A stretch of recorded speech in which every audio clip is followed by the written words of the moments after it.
Hey there, everyone. It's Eric Richards with SpringsHousesOnline.com. Hey, let's do a recap on what happened in September of 2025.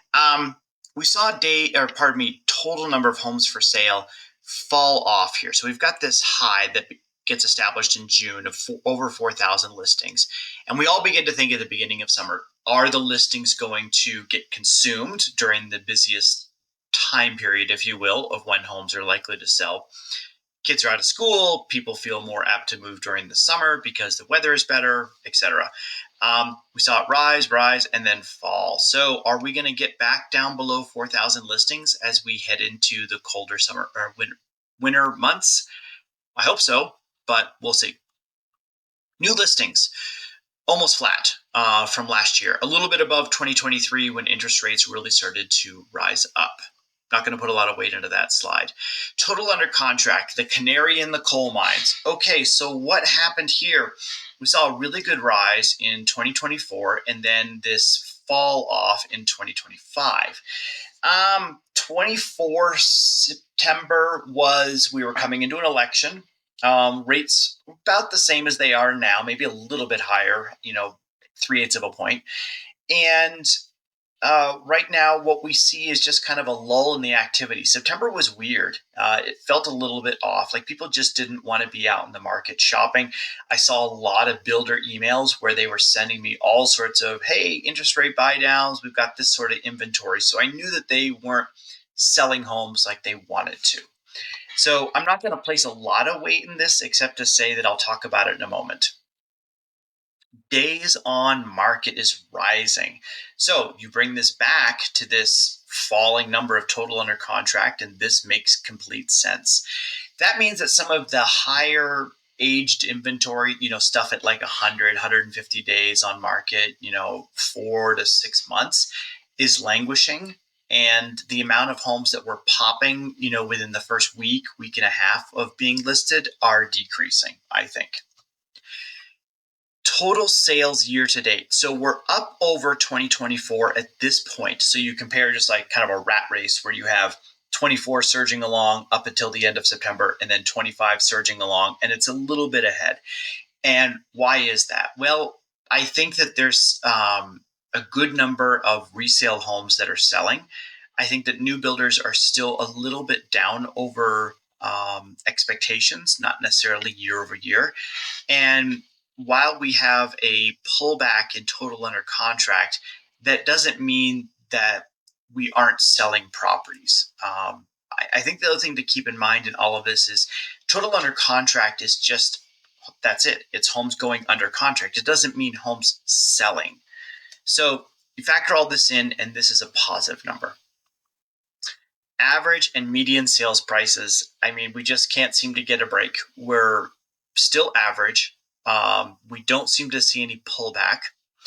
And the frequency, or the median, remember, is the most common sales point, is 479, 450, or almost 480. So we're not seeing much of a pullback there either. Residential home sales. So in September, we saw 1,026 single-family home sales and about 143 condos. So again, a little bit of a pullback here. I know in previous months when I was talking about these numbers here, I speculated that it was high HOA fees and the fact that the average price of a condo or townhome was creeping into that single-family range, which really creates a huge problem. This guy, I always like this chart because it's more geared towards sellers. Active listing analysis. So I briefly glance through these and I go, okay, normal. Whoa, what's going on here? We start to get up here in 500, 600, almost up to 1 million. And now what we were seeing in previous months is these numbers right here were much smaller, meaning they were like 10%, 15%. And now it's more than a third of all listings up to $1 million are currently taking price reductions. This one is also really interesting to me because they were, 5 and 6% total number of reduction. And now that number that's insulated here is the ones that are 2 million and above. What am I trying to say here? I'm trying to point out that almost all price points across the board are having to take pretty significant price reduction um, of some capacity. The percentage of homes that have to take price reduction is pretty large. I always like to point out this number here. We are up 8% over year when you factor in these two numbers. I think the other thing to keep in mind when we look at listings available, we are down 32% in new listings versus houses, we're only down about 9%. So the thing that I like about this chart is it's just like staggering facts right away. Lastly, people always say, well, how are we doing compared to, say, 10 years ago when things were much better, or 15 years ago, or whatever? When I started in 2010, there were well over 5,000 listings. Where are we at with 4,000 listings? So let's just scroll all the way down here. And when was the last time we had 4,000 total listings in the market? Have to go all the way back. Keep going, keep going, keep going, keep going. August of 2014 is when we saw last time we were over 4,000 listings. And how long did we hang there? Well, for quite some time. And again, here we are when I was a brand new realtor to the market.